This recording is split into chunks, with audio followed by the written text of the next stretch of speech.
أعوذ بالله من الشيطان الرجيم. بسم الله الرحمن الرحيم.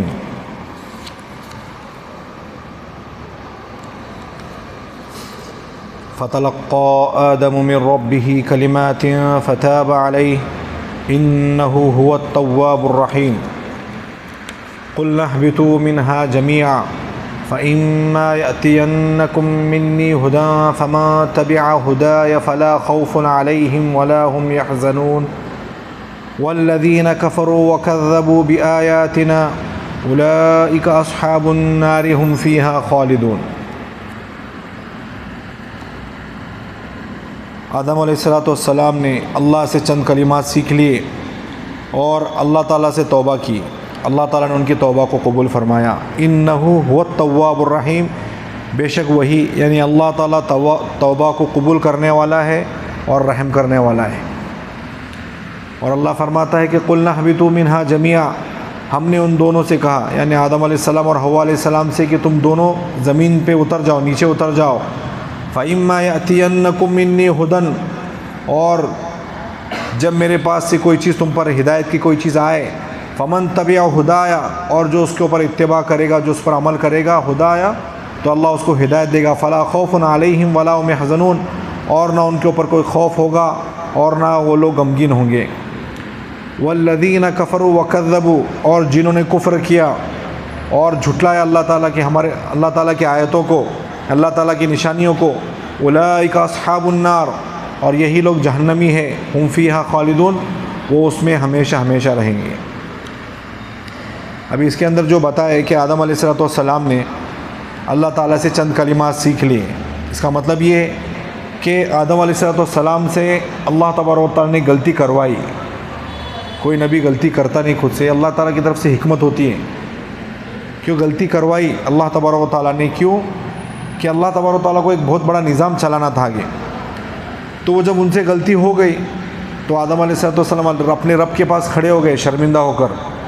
زبان پہ کوئی الفاظ ہی نہیں آ رہے کہ کیا بولوں کیا نہیں، سمجھ میں نہیں آ رہا.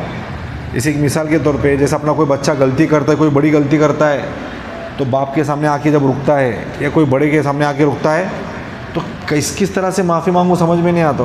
میں کیسے معافی مانگوں، کیا کروں، پریشان ہوتا ہے. تو پھر باپ بھی کہتا ہے ٹھیک ہے چل بولا آئندہ سے غلطی نہیں کروں گا، معافی مانگ. ٹھیک ہے بولا آئندہ سے میں غلطی نہیں کروں گا.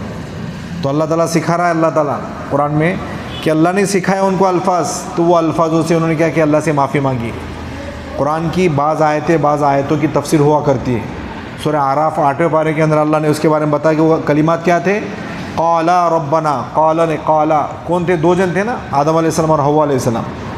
تو دونوں نے کیا کیا؟ اللہ سے معافی مانگی. قالا، اللہ کہہ رہا ہے کہ کیسے مانگو؟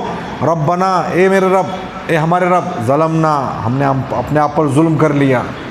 انفسنا وَإِن لَّمْ تَغْفِرْ لَنَا، اے اللہ اے ہمارے رب، ہم نے ظلم تو کر لیا. وَإِن لَّمْ تَغْفِرْ لَنَا، اگر تو ہم کو معاف نہیں کرے گا، لَنَكُونَنَّ مِنَ الْخَاسِرِينَ، تو ہم ضرور بضرور نقصان اٹھانے والوں میں سے ہو جائے. اب اس کمال کی چیز یہ کہ اگر ہم خود سے معافی مانگے تو الفاظوں میں آگے پیچھے ہوتا ہے کہ بھائی ہو سکتا ہے 19-20، لیکن اللہ تعالیٰ نے خود یہ لفظ جب سکھایا ان کو تو یہ معافی میں کوئی شک نہیں ہے کہ اللہ تعالیٰ کو ضرور معاف کر دیا ہے نا، اللہ نے معاف کر دیا.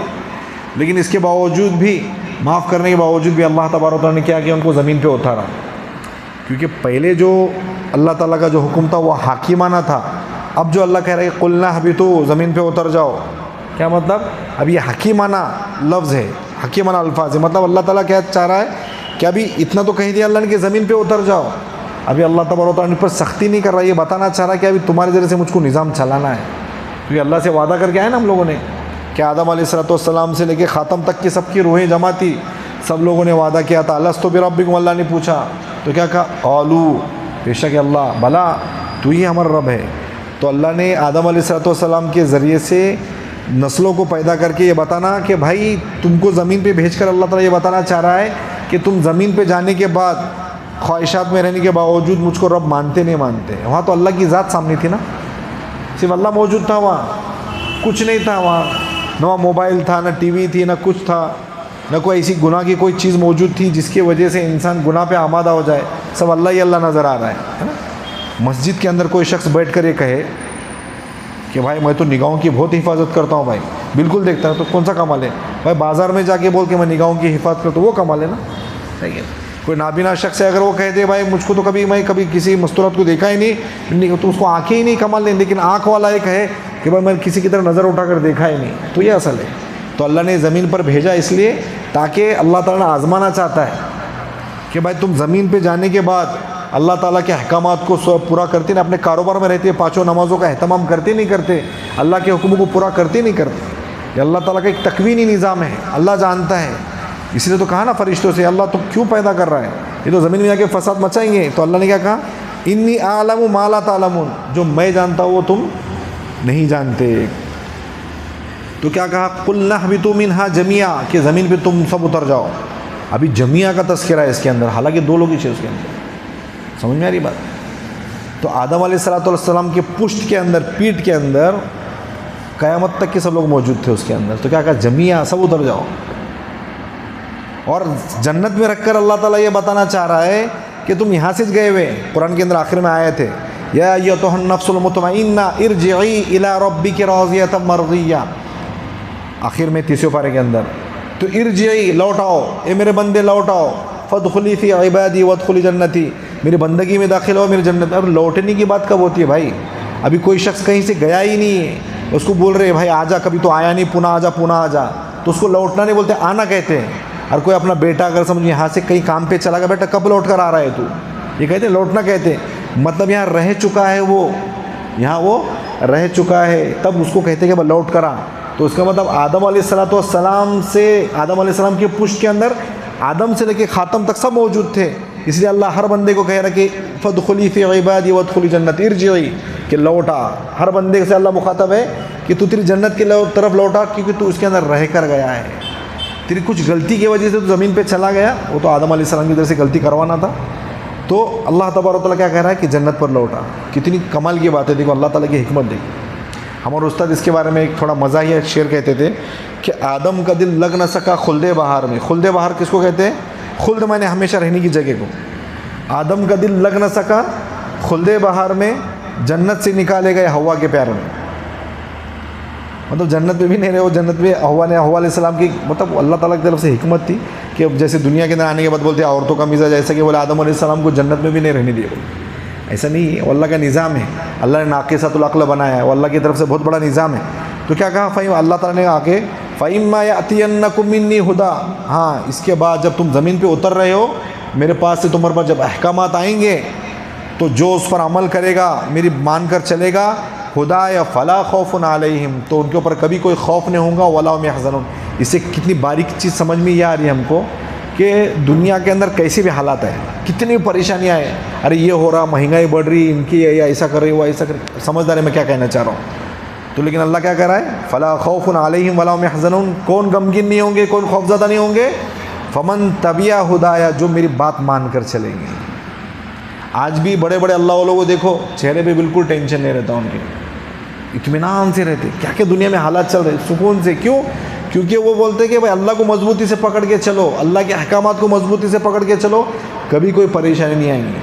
مسلمانوں کو اللہ ٹینشن دینے کی تھوڑی دنیا میں بھیجا ہے، اور مسلمانوں پہ حالات کیوں آ رہے ہیں کہ جب خلاف ورزی جب کرے گا، کیونکہ جو جتنا زیادہ جانتا ہے اسی کی زیادہ پکڑ ہوتی نہیں ہوتی، جو انسان جتنا زیادہ جانتا ہے اسی کو زیادہ پوچھا جاتا ہے۔ گھر کے اندر جو بیٹا جتنا زیادہ فرما بردار ہوتا ہے تو اسی کو 4 گالیاں زیادہ دیا جاتی ہے، ہاں سمجھتا نہیں، اور جو بیٹا سنتا ہی نہیں، آڑوا رہتا، بولتے ہیں یار یہ بچہ برابر نہیں، بولے اس کو کچھ بولو مت، اور جو جتنا زیادہ اس کو 4 باتیں سناتے ہیں۔ اسی طرح سے انبیاء علیہ السلام پر سب سے زیادہ حالات کیوں آئے؟ کیونکہ سب سے زیادہ فرما بردار وہ لوگ تھے، ان کی باریک باریک چیزوں کو اللہ تعالیٰ پکڑ لیا کرتا تھا، اور وہ ان کی تو نبیوں کی تو بات تو بہت دور کی بات ہے۔ ہاں، اور سفیان ثوری رحمۃ اللہ علیہ کے بارے میں واقعہ ہے کہ ایک مرتبہ غلطی سے پیر، سفیان نام تھا، ثوری بعد میں، پیر غلطی سے الٹا پیر جو ہے نا مسجد کے اندر ڈال دیے انہوں نے۔ کیسا پیر ڈالنا چاہیے؟ سیدھا کہ الٹا؟ سیدھا، الٹا پیر ڈال دیے۔ غیب سے آواز ہے، یا ثور اے بیل، بولے سوچو، یعنی اتنے بڑے اللہ والے، بڑوں کی چھوٹی غلطی بھی بڑی ہوا کرتی ہے۔ حسنات الابرار سیئات المقربین کہتے ہیں کہ بڑوں کی چھوٹی غلطی بہت بڑی مانی جاتی ہے نا۔ تو اسی طرح سے اللہ تبارک و تعالیٰ مسلمانوں پہ جو حالات ڈال رہا، اللہ تعالیٰ ناراض نہیں ہے ہم سے، بلکہ اللہ تبارک و تعالیٰ چاہتا ہے کہ تم پر حالات ڈالتا کہ تم میرے قریب آ جاؤ، اللہ سے ہم کو کوئی دشمنی ہے کیا بھائی؟ کوئی دشمنی نہیں، لیکن اللہ کیا چاہتا ہے کہ قریب آ جائے. اور اس کے اندر ایک چیز یہ ہے کہ اللہ تبارک و تعالیٰ نے بعد میں جو پہلی جو آیت گزری فتح والے کہ اللہ تعالیٰ نے ان کی توبہ کو قبول کیا. عیسائی لوگوں کا ایک عقیدہ ہے، عیسائی لوگوں کا عقیدہ کیا ہے کہ آدم علیہ السلام نے غلطی کی تھی، جو غلطی ہوئی نا تو بولے اللہ تبارک و تعالیٰ نے بولے ان کی غلطی کی وجہ سے ایسا ان کے اوپر یہ لگا دیا کہ آدم علیہ السلام غلطی کے ساتھ ہی مطلب دنیا سے چلے گئے. اور آدم علیہ السلام کے بعد قیامت تک جتنی اولادیں آئیں گی ان کی تو سب مطلب سب کے اندر غلطی جو ہے ان کی نسل کی وجہ سے اس کے اندر موجود رہیں گی. اور عیسیٰ علیہ السلام کے ذریعے سے اللہ تبارک و تعالیٰ جو ہے سب کی غلطیوں کو معاف کریں گے. ان کا عقیدہ ہے عیسائیوں کا. تو اللہ تعالیٰ اس سے کیا رد کر رہا ہے فتح علیہ کہ اللہ نے ان کی توبہ کو قبول کر لیا. جب توبہ کو قبول کر لیا تو غلطی کا کوئی اندیشہ باقی نہیں رہتا. یہ تھوڑی گہری باتیں آپ کے شاید میرے خیال سمجھ میں آ رہی نہیں آ رہی ہوں گی. تو آگے اللہ نے فرمایا کہ فلا خوف علیہم ولا هم يحزنون. خوف اور حزن کے اندر ایک فرق ہے کہ حزن کس کو کہتے ہیں کہ انسان کے اوپر پریشانی آنے کے بعد جو چیز ہوتی ہے نا، پریشانی آنے کے بعد جو انسان جس پریشانی میں مبتلا ہے تو اس کو غمگین یا حزن کہتے ہیں. اور خوف آنے سے پہلے اندیشہ ہے، بولے وہ گاڑی آنکھ پہ آئیں گے، وہ جانور میرا آنکھ پہ آئے گا، اس کے پہلے کا جو ڈر لگا رہتا ہے نا، جیسے مثال کے طور پہ شیر آ گئے مثال کے طور پہ، یا کوئی کتا آ گیا جو ایسا کتا ہے کہ بھائی وہ کسی کے اوپر بھی حملہ کر سکتا ہے، تو ابھی ہے ہی نہیں لیکن وہاں ہے وہ، تو سمجھ میں آ رہا ہے کہ اگر وہاں سے جائیں گے تو کیا کتا میرے پہ حملہ کر لیں گے، تو خوف لگا. ابھی آیا نہیں ہم پر لیکن ایک خوف ہے نا دل کے اندر، اس کو خوف کہتے ہیں. اور تکلیف آنے کے بعد جو غم آتا ہے اس کو کیا کہتے ہیں؟ حزن کہتے ہیں. تو اللہ کی دیکھو کیا ہے فلا خوف، یہ بھی نہیں ہوگا اور وہ بھی نہیں ہوگا. کن لوگوں کے ساتھ؟ نہ خوف ہوگا نہ غمگین ہوں گے. کن لوگوں کو؟ وہ لوگ جو ہمیشہ اللہ تعالیٰ کے حکموں کو پورا کریں گے اور اللہ کی مان کے چلیں گے، نہ کبھی زندگی میں غمگین ہوں گے نہ کبھی خوف زدہ ہوں گے. جسے قرآن میں اللہ نے ایک جگہ فرمایا الا ان اولیاء اللہ لا خوف علیہم ولا هم يحزنون. بے شک اللہ کے ولی لوگ کون؟ وہ جو اللہ کے دوست ہوتے ہیں نا، تو وہ نہ کبھی غمگین ہوں گے نہ کبھی خوف زدہ ہوں گے. یعنی قرآن کی آیت ہے، قرآن کی تفسیر ہوا کرتی ہے. اور ایک جگہ پر حدیث قدسی میں اللہ نے فرمایا کہ من عادى لي وليا فقد آذنته بالحرب. جو اللہ تعالیٰ خود کہتا ہے حدیث قدسی کے اندر، جو میرے کسی دوست سے دشمنی کرے گا اس سے میرا جنگ کا اعلان ہے. کون کہہ رہا ہے؟ اللہ سے کوئی جنگ کرے گا کیا بھائی؟ تو اس لیے کیا ہے، سب سے عافیت ہم لوگوں کے لیے کیا ہے بھائی؟ اللہ کی مان کے چلنے میں فائدہ ہے. شیطان کو بھی کہ اللہ نے دونوں کے ساتھ بھیجا نیچے، شیطان کا تذکرہ ادھر نہیں ہے، لیکن اللہ نے شیطان کو بھی آدم علیہ السلام اور حوا علیہ السلام کے ساتھ نیچے اتارا ہے. کس وجہ سے بھائی؟ اس کے گھمنڈ کے وجہ سے. دوسرا کوئی گناہ نہیں کیا. اسی لیے دیکھو دنیا کے اندر کوئی بھی گھمنڈ کرتا ہے نا، گھمنڈ کی ابتدا بھی کرتا ہے، انسٹنٹ اس کی بے عزتی ہوتی ہے. وہیں کوئی آکڑنے لگا تو بہت شانہ سمجھتا بولے اپنے آپ کو، وہیں اللہ بے عزت کر دیتا اس کو. کیونکہ تکبر اللہ کی چادر ہے. العز ازاری والکبریاء ردائی فمن ینازعنی عذبتہ. آپ صلی اللہ علیہ وسلم نے فرمایا کہ اللہ تعالیٰ کہتا ہے کہ گھمنڈ میری چادر ہے، جو اس کے اوپر پیر رکھے گا اس کو میں گھسیٹ کے رکھ دوں گا. گھمنڈ اللہ کو پسند نہیں، کسی کے اندر گھمنڈ پسند نہیں، کوئی بھی ہو. تو اسی لیے گھمنڈ کس کے لیے خاص ہے؟ صرف اللہ کے لیے خاص ہے. اسی لیے ہماری بھی ذمہ داری ہے جتنا عاجزی انکساری سے، جتنا اپنے آپ کو چھوٹا بنا کے رہیں گے اللہ اتنا عزت والا بنائے گا. حدیث کے اندر آپ صلی اللہ علیہ وسلم نے ایک جگہ فرمایا من تواضع للہ رفعہ اللہ. جو انسان اپنے آپ کو چھوٹا بنائے گا اللہ جب تک موت نہیں دیں گے جب تک کہ اس کو عزت والا نہ بنا دیں. اور جو انسان گھمنڈ کریں گے اللہ اس کو جب تک موت نہیں جب تک اس کو ذلیل نہ کر دے. ابھی دنیا کے اندر دیکھو جو انسان آکڑتا گھمنڈ کرتا خود بخود اپنی نظروں سے گرتا کہ نہیں گرتا ہو. اس لیے عافیت کیا ہے؟ اپنے آپ کو چھوٹا بنا کر چلو. نہ طاقت پہ نہ پیسے پہ کسی چیز پہ گھمنڈ کرو. عارضی چیزیں، ٹیمپروری چیزیں. Don't burn your opportunities for temporary comfort. Don't burn your opportunities for temporary comfort. مطلب کیا کہ اپنی اپرچونیٹیز، مطلب جو اپنی جو اللہ نے موقع دیے نا اس کو جلاؤ مت، برباد مت کرو. ٹیمپرری کمفرٹ، تھوڑی دیر کے لیے آسانی کے لیے، تھوڑی دیر کی آسانی کے لیے، یعنی کہ تھوڑی دیر کے لیے آسانی کے لیے انسان کچھ بھی کرتا، کس کے ساتھ بھی ظلم کرتا تو اللہ اس کو چھوڑے گا نہیں. اس لیے اس چیز کی کیا کرے، خوب کوشش کرے کہ اللہ تعالیٰ جو ہے نا ان آیتوں پر ہم کو عمل کرنے کی توفیق دے. آگے کیا فرمایا؟ والذین کفروا وکذبوا. اور جنہوں نے کفر کیا اور ہمارے آیتوں کو جھٹلایا، انکار کیا اور ہمارے آیتوں کو جھٹلایا، اولئک اصحاب النار. یہ لوگ جہنمی ہے، ہمیشہ ہمیشہ ہم فیہا خالدون. اس میں ہمیشہ ہمیشہ رہیں گے، واپس چھٹکارا ہی نہیں. دنیا کی جیل کے اندر 5 سال 10 سال یا عمر قید ہو گئی، ختم، مر گیا ختم ہو گیا بھائی. لیکن آخرت میں وہاں موت کو موت دے دیں گے اللہ. وہاں ہمیشہ ہمیشہ کی زندگی ہے. جنتی جنت میں ہوں گے، جہنمی جہنم میں ہوں گے.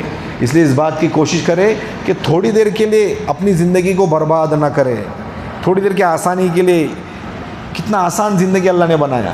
ہاں، اللہ تعالیٰ کو راضی کر کے جانا ہے بس، اور کچھ بھی نہیں ہے. پوری زندگی کا خلاصہ کیا ہے میرے بھائیوں؟